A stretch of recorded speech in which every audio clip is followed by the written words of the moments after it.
So, a few days ago, I reached out to my pals over at Wootwear for a headset recommendation, because the one I've been using for the last couple of years has basically disintegrated to a point where super glue and prayers just stopped working. And instead of a recommendation, they perform an especially elaborate summoning ritual involving ASMR and an axolotl, and out of nowhere, EPOS Sennheiser appeared clutching something very special indeed. It was the wireless EPOS GSP 670 right here, and in this review we're going to see whether the axolotl sacrifice was all worth it.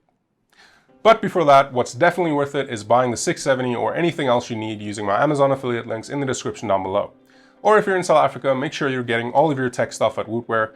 They're the best and they definitely don't sacrifice axolotls. In the box we get the headset itself, the GSA 70 wireless dongle, some paperwork, and a 1.5 meter charging cable along with a slightly shorter extension cable, which is always nice to have. Unfortunately, even though the cables are clearly high quality, they're not braided, and that does irk me just a little bit. Even more unfortunately, the headset uses micro USB to charge, and for such a premium headset, it just feels out of place and makes charging an unnecessary hassle. Luckily, I have one of those cheap magnetic cables and an extra micro USB connector for it, so I just popped that into the headset and it made charging basically a non-issue. Now, when it comes to first impressions, the GSP 670 certainly makes a pretty interesting one. It somehow manages to be a distinctly gamery looking headset, but because of the black and dark gray color scheme, it also looks kind of slick. You can also switch out the two plates on the side here if you want to spice things up a bit, which is a really nice touch for the 3D printing bros out there. If you don't count RGB, I've always preferred a more basic minimalist design when it comes to headphones, absolutely none of which applies here. But even so, I've grown to like the overall look of the GSP 670 a heck of a lot more than I thought I would. That is largely down to the color scheme, but also because the GSP 670 just looks like a badass piece of tech. The metal parts connecting the ear cups and the headband itself look awesome, the EPOS and other branding isn't too in your face, and the mixture of materials with different textures works incredibly well. All of that combined with the fact that the whole thing is a fairly beefy package means that the GSP 670 has a definite wow factor to it. And a large part of that comes down to the headset's impressive build quality. The GSP 670 feels even better than it looks. The matte finish on 99% of the headset feels super premium, and the hard, thick plastics along with the aforementioned metal connector removes almost any fear of the headset breaking when bent the wrong way or being drop kicked across the yard. Though obviously don't try that at home. The only part of the full assembly that does take a little away from the overall premium build and aesthetics is the glossy plastic rings between the driver cups and the ear cushions, as it's very easy to scuff those up, and that's exactly what I did the first day I got this thing. Big sad. But that's a pretty minor gripe, and in my opinion, the build quality here falls perfectly in line with a headset in this price class. Something else that you'd expect from a headset like this is a ton of features, and EPOS certainly has that covered. Starting off with the biggest and legitimately life-changing one for me at least, no wires, baby!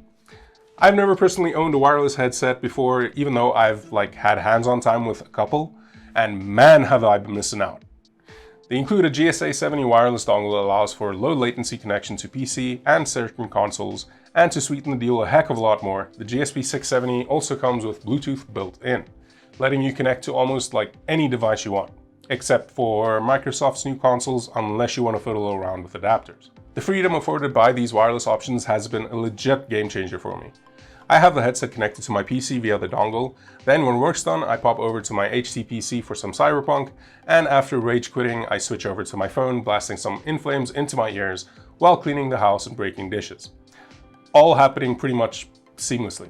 The headset has a closed back design, features neodymium drivers with an impressive spec sheet, offers between 16 and 20 hours of battery life, which isn't the best, but it gets the job done for the most part, and includes a bidirectional ECM mic with the iconic lift to mute functionality, which is just dope. Just like me, it is a pretty heavy boy coming in at just under 400 grams, and unlike me, it's unfortunately pretty pricey at around $320. Luckily, it's significantly less pricey at Wootwear, where they're currently running a special on the 670 and a few other EPOS headsets at the time of filming. The headset also features almost all the control you could want right at your fingertips. The most important being a downright massive and ultra satisfying volume wheel that also doubles as the headset's on and off switch. Turning it all the way down turns it off, and turning it the other way brings it back. There is a setting in the EPOS gaming suite that does allow the headset to turn itself off automatically, so you might not need to turn the dial all the time, but I like doing it myself because, like I said, it's satisfying AF. It also has a dedicated chat volume control dial, a Bluetooth pairing slider that also gives you an approximate battery level update, and to cap it all off, a smart button that can be customized in the EPOS gaming suite to shuffle through EQ presets or to switch to 7.1 and back again. Unfortunately, the smart button only works when the headset is connected to the included dongle, and because most consoles don't come with drivers for stuff like this, you might not be able to use the 7.1 with them anyway. While we're sort of on the topic of the EPOS gaming suite, it's actually a really decent bit of software. On the main settings page, you can change what the smart button does, you can turn auto sleep on or off, switch wireless mode from adaptive to fixed latency modes, enable or disable notifications, and it'll even show you if there's an update available for the headset or dongle. It's a very user-friendly interface and for the most part works exactly as advertised. And speaking of user-friendliness, it might be surprising to hear because of the weight of this thing, but the GSP 670 is probably the most comfy headset I've used in years. Yes, it is heavy and bulky, but somehow EPOS still managed to make this thing super comfy. On the adjustability front, the headset allows for a really decent range. You can of course adjust the position of the ear cups depending on how big your melon is, with satisfying clicks at every level. And even though mine's one of the bigger melons out there, the max range is too loose for me, so the headset should fit pretty much like anyone. The top of the headset also features two little sliders that increase or decrease the contact pressure of the ear cups. All the way in and the ear cups loosen their grip, and all the way out tightens them up. I prefer having the sliders somewhere in the middle for a tight but comfortable fit. The ear cups themselves also have a pretty decent range, allowing for slight upward, downward, and side-to-side adjustments. Unfortunately, they can't be completely rotated, so wearing them around your neck won't be the most comfortable thing for everyone. All of that adjustability is awesome and all, but it's not why I love wearing this headset. The real comfort of this thing comes down to basically three things. The generous foam cushioning on the headband plays a major role here. With such a weighty headset, you'd expect to feel the plastics of the headband on your head, but because of how much of that soft but firm padding there is, you just don't. And after proper adjustment, I also don't feel my ears pressing up against the driver walls, which is a major issue I've had with a lot of other headsets. If I angle the 670 a certain way, it does happen, so if you do have bigger ears, this is something you'd want to keep in mind. Another big slice of the comfy pie comes courtesy of the headset's ear cushions that feel like little comforting clouds hugging your head. The pads are nice and thick with lots of cushion for the push-in, have a leatherette finish on the outside, and a velvety texture on the parts that make contact with your head. All of that comes together to create a headset that I personally could, and in fact have worn for probably 9 hours straight with no strain on my ears or head or neck or anything. The only issue I do have with the 670's comfort factor are that there's slightly more pressure applied to the top of the ear cups rather than it being more spread out, regardless of the position of the sliders, and that things do get a little toasty while wearing them. But those are only issues I'm finding if I really am forced to nitpick, as there is honestly not much to complain about when it comes to how nice this thing feels on my head.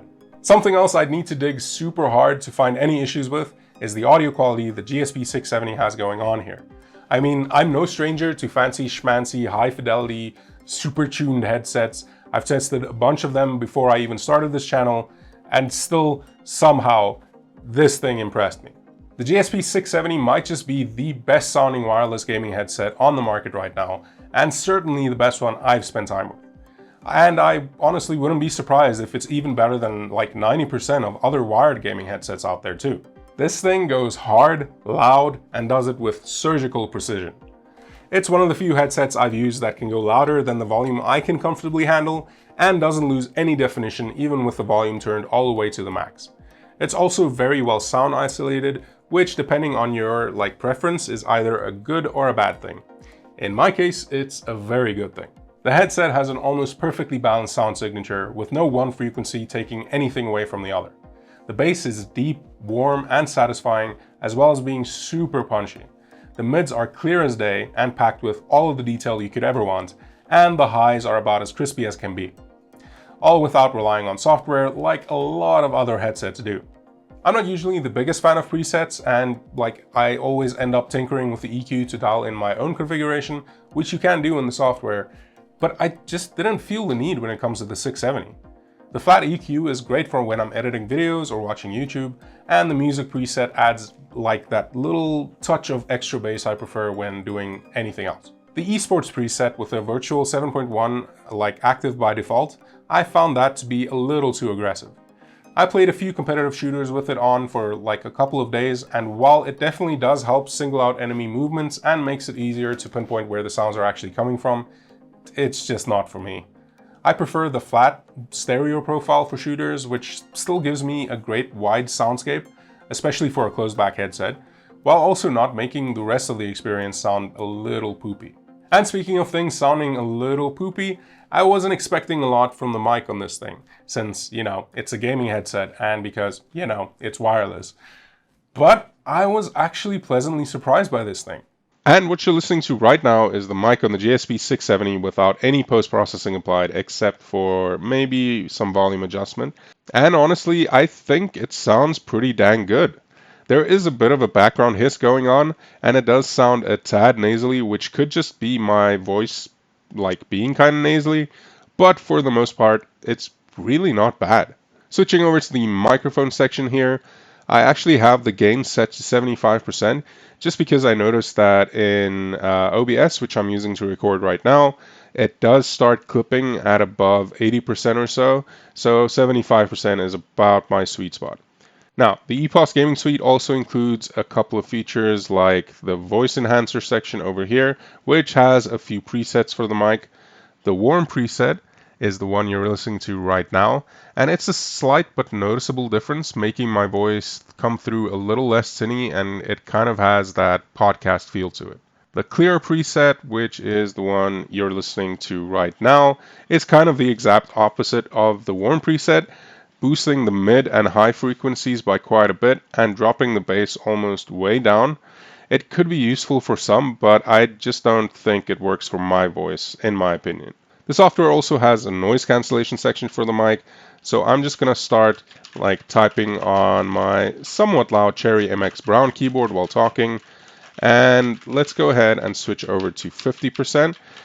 And yeah, honestly, I don't hear a massive difference here, but when we do switch over to 100%, I can actually hear the software trying to do something. It's doing its best to cut out the background noise as much as possible, but in the process, I think it also makes my voice come through a lot more muffled, and it just sounds a little, icky. Then again, if noise cancellation is a big deal to you, then you probably already use software specifically built for it, like RTX Voice. And that wraps it up for the mic. I think it sounds great for a mic on a gaming headset, especially a wireless one at that. But obviously, this will be the most subjective part of this review, so please do let me know in the comments what you think of what you just heard. Whether you agree with me or think it sounds like trash. Now, with that wrapped up, I think we've covered pretty much all the bases here. So it's probably time for a conclusion. Is the EPOS GSP 670 worth picking up? Well, if you've been following along with this review, then you'll probably already know the answer to that question. It's hell yes. The GSP 670's almost unmatched audio fidelity in the wireless gaming headset space can't be ignored. This thing legitimately sounds phenomenal. It's also extremely comfortable to wear, regardless of the weight. Its mic, in my opinion, punches above its weight for a wireless gaming mic, and while it's not the best looking headset out there, and has no RGB, which is the only thing I'm actually upset about, I think it looks pretty cool. Look, it's obviously not a perfect headset. The battery life is not great. The isolating ear cups, while great for audio quality, do get hot. The micro USB port is a major faux pas. The weight of it will be too much for some. The wireless range isn't the best, and not having a physical switch on the headset itself for switching between dongle and Bluetooth is a really big missed opportunity. It's also kind of expensive, especially versus something like EPOS's own GSP 370, which shares many of the same features as the 670, just with presumably slightly less awesome audio quality, and comes in at just under $200, or 3,500 Rand at Wootware. But even so, I think the pros list here for the 670 absolutely dwarfs the lists of cons. Yes, even the price tag. And to those of you who can afford it and don't want to compromise on the audio quality of your gaming headset, you really can't go wrong here. Just like you can't go wrong by hitting the like button if you like this video, and while you're at it, get subscribed for more videos like this. Huge thanks to EPOS and Woodwear for making this review happen, and huge thanks to everyone watching this far into the video. I'll see you all in the next one. Cheers.